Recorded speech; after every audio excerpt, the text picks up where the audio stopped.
Welcome to a mini vlog of Sunday special cooking with ಫ್ಲಾಸಮ್. ಒಂದು ಪ್ಯಾನಲ್ಲಿ oil ಹಾಕ್ಕೊಂಡು ಅದ್ರ ಮೇಲೆ ಸ್ವಲ್ಪ ಆನಿಯನ್ಸ್ ಟಾಸ್ ಮಾಡಿಕೊಂಡು ಅದನ್ನು ಬ್ರೌನ್ ಆಗೋವರೆಗೂ ಫ್ರೈ ಮಾಡಿಕೊಂಡು ಅದ್ರ ಮೇಲೆ ಎಗ್ಸ್ ಹಾಕ್ಕೊಂಡಿದ್ದೀನಿ. ಇನ್ನೊಂದು ಕಡೆ ಸಿಪ್ಪೆ ಸುಳಿದಿರೋ ಬೆಳ್ಳುಳ್ಳಿ, ಚಿಲ್ಲಿ ಪೌಡರ್ ಮತ್ತು ಸ್ವಲ್ಪ ಕಳ್ಳುಪ್ಪು ಹಾಕ್ಕೊಂಡು ಅದನ್ನ ಕ್ಲೀನಾಗಿ ಫೈನ್ ಪೇಸ್ಟ್ ಥರ ಮಾಡ್ಕೊತಿದ್ದೀನಿ. ಈ ಮಾಡ್ಕೊಂಡಿರೋ ಪೇಸ್ಟ್ನ ಇವಾಗ ಆ ಆಮ್ಲೆಟ್ ಮೇಲೆ ಸ್ಪ್ರೆಡ್ ಮಾಡ್ಕೊತಿದ್ದೀನಿ. ಇದೊಂಥರ ನನ್ನ ಫೇವ್ರೆಟ್. ಲೈಕ್ ಇದನ್ನು ಚಪಾತಿ ಜೊತೆ ತಿಂದರೆ ಸಖತ್ತಾಗಿರುತ್ತೆ. ಆ್ಯಂಡ್ ಕೆಳಗಡೆ roasted onions, it feels so good.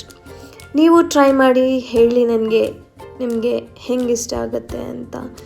Please do like, share and subscribe my channel. Thank you for watching.